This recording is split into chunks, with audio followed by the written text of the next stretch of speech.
Hello everyone, welcome to today's podcast. आज April 28, 2026 है और मैं हूँ जिया। और मैं हूँ विराट। हम दोनों स्कोर क्लेवर के करंट अफेयर्स एक्सपर्ट्स हैं। दोस्तों, ये हमारा डेली करंट अफेयर्स पॉडकास्ट है।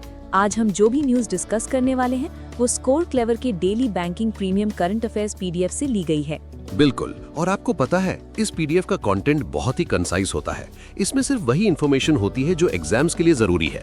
फिर भी ये बाकी टॉप करंट अफेयर्स सोर्सेज से बहुत बेहतर परफॉर्म करता है। हाँ, अभी हाल ही में हुए बैंक एग्जाम्स में स्कोर क्लेवर ने एग्जाम्स के टोटल क्वेश्चंस में से लगभग 80% क्वेश्चंस कवर किए हैं। स्कोर क्लेवर ने ऐसे कई क्वेश्चंस कवर किए हैं जो बाकी टॉप सोर्सेज से मिस हो गए थे। एग्जाम्पल के लिए रीसेंट SBI PO 2025 एग्जाम में स्कोर क्लेवर ने अफेयर्स क्लाउड के कंपैरिजन में 4 क्वेश्चन ज्यादा कवर किए थे। हमारे full time current affairs experts daily newspapers को एनालाइज करते हैं और कंटेंट को जितना हो सके उतना कंसाइज बनाते हैं। ये कंटेंट बाकी सोर्सेज से 5 टाइम्स कम होता है, लेकिन परफॉर्मेंस में अफेयर्स क्लाउड से भी बेहतर है। तो दोस्तों, ये पीडीएफ आपको स्कोर क्लेवर के टेलीग्राम चैनल पर मिल जाएगी। चैनल ज्वाइन करने का लिंक डिस्क्रिप्शन में दिया गया है। चलिए अब बिना किसी देरी के आज की न्यूज शुरू करते हैं।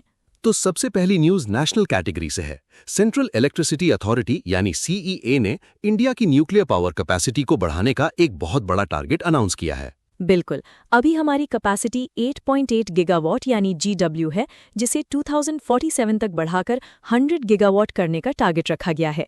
गीगावाट इलेक्ट्रिसिटी नापने का एक यूनिट होता है जो बहुत बड़े स्केल पर यूज होता है। ये अनाउंसमेंट न्यू दिल्ली में हुए India's 100 GW nuclear power road map के इनॉग्रल सेशन के दौरान की गई। और इस टारगेट को अचीव करने के लिए कम से कम 20 लाख करोड़ रुपीस का इन्वेस्टमेंट लगेगा। ये कैलकुलेशन 22 करोड़ रुपीस पर मेगावाट के बेसलाइन कॉस्ट के हिसाब से की गई है। मेगावाट भी इलेक्ट्रिसिटी का यूनिट है। 1 गीगावाट में 1000 मेगावाट होते हैं। सही कहा। अब बढ़ते हैं हेल्थ केयर सेक्टर की तरफ। नेशनल हेल्थ अथॉरिटी यानी NHA ने अपना चिंतन शिविर 2026 कंक्लूड कर लिया है। इस शिविर का मेन मकसद आयुष्मान भारत PM जन आरोग्य योजना और आयुष्मान भारत डिजिटल मिशन को रिव्यू करना था, ताकि डिजिटल हेल्थ केयर को और बेहतर बनाया जा सके। आयुष्मान भारत स्कीम्स बेसिकली गरीबों को मुफ्त इलाज और डिजिटल हेल्थ रिकॉर्ड्स की सुविधा देती हैं। इस इवेंट में NHA ने स्टेट्स और यूनियन टेरिटरीज की परफॉर्मेंस को रिकॉग्नाइज करने के लिए आयुष्मान भारत PM जन आरोग्य योजना के अंडर 18 अवार्ड्स और डिजिटल मिशन के अंडर 5 अवार्ड्स दिए। डिजिटल अडॉप्शन के लिए की विनर्स रहे लद्दाख, उत्तर प्रदेश, राजस्थान, एम्स भोपाल और त्रिपुरा। इवेंट में नेशनल हेल्थ क्लेम्स एक्सचेंज यानी NHCX को भी हाईलाइट किया गया। ये एक यूनिफाइड और स्टैंडर्डाइज्ड सिस्टम है जहां हेल्थ इंश्योरेंस क्लेम्स आसानी से प्रोसेस हो सकते हैं। इसके अलावा वर्ल्ड बैंक द्वारा डिजाइन किया गया ABDM अडॉप्शन इंडेक्स भी इंट्रोड्यूस किया गया, ताकि स्टेट्स की प्रोग्रेस ट्रैक की जा सके। और हाँ, हॉस्पिटल सिस्टम्स को डिजिटल मिशन से जोड़ने के लिए हॉस्पिटल मैनेजमेंट इंफॉर्मेशन सिस्टम का मैंडेटरी इंटीग्रेशन भी लागू कर दिया गया है। चलिए अब टेलीकॉम सेक्टर की बात करते हैं। Union minister Jyotiraditya M Scindia ने न्यू दिल्ली में डिपार्टमेंट ऑफ टेलीकम्युनिकेशंस के TDIP स्कीम के रिवाइज्ड गाइडलाइंस रिलीज किए हैं। TDIP का फुल फॉर्म है technology development and investment promotion. इस स्कीम का टोटल बजट 203 करोड़ रुपीस है, जो 2026 से 2031 तक के लिए है। इसका main M global telecommunication standards में इंडिया के पार्टिसिपेशन को मजबूत करना है। साथ ही ये इनिशिएटिव 5G एडवांस्ड और 6th जनरेशन यानी 6G टेक्नोलॉजीज में इनोवेशन को तेज करने पर भी फोकस करेगा। अब इकोनॉमी की न्यूज पर आते हैं। गवर्नमेंट ऑफ इंडिया ने एक्सपोर्ट प्रमोशन मिशन के अंडर रिलीफ स्कीम का स्कोप बढ़ा दिया है। रिलीफ का फुल फॉर्म है resilience and logistics intervention for export facilitation. इसमें अब इजिप्ट और जॉर्डन को एलिजिबल डेस्टिनेशंस के रूप में शामिल कर लिया गया है। वेस्ट एशिया में जो जियोपॉलिटिकल टेंशन चल रही है, उसकी वजह से लॉजिस्टिक्स में बहुत डिसरप्शंस आ रहे हैं और कॉस्ट्स बढ़ रहे हैं। इस स्कीम का मकसद इंडियन एक्सपोर्टर्स को इन मुश्किलों से बचाना और उनकी मदद करना है।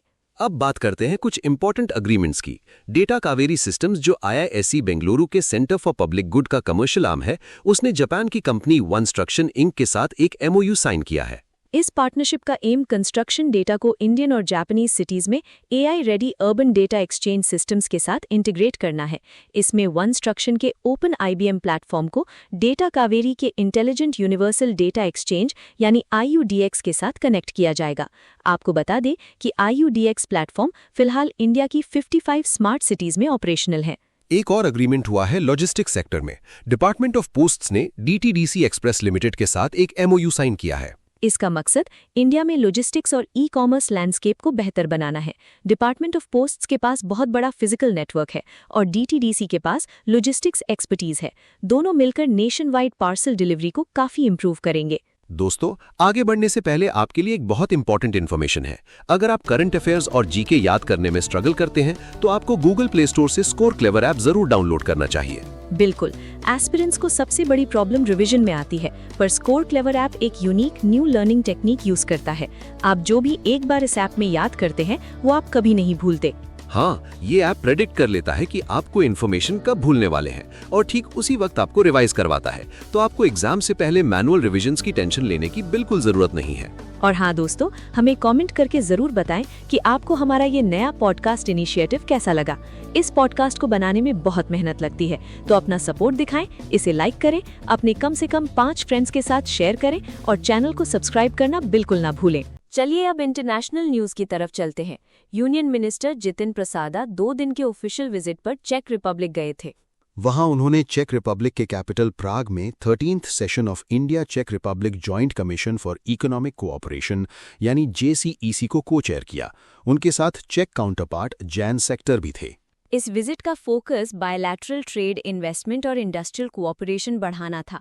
इवेंट में 13th इंडिया चेक या JCEC के प्रोटोकॉल पर साइन भी किए गए और दोनों देशों के बीच बिजनेस टू बिजनेस यानी B2B लिंकेजेस को स्ट्रॉन्ग करने के लिए प्राग में इंडिया चेक बिजनेस फोरम का भी इनॉग्रेशन किया गया।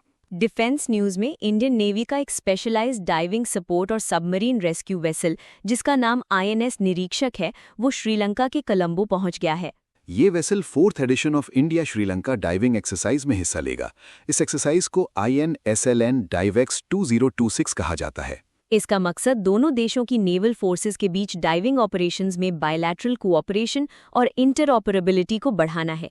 मतलब दोनों देश साथ मिलकर पानी के अंदर ऑपरेशंस करने की प्रैक्टिस करेंगे। अब जो बिजनेस न्यूज है वो सुनकर बेंगलुरु वालों को बहुत मजा आने वाला है।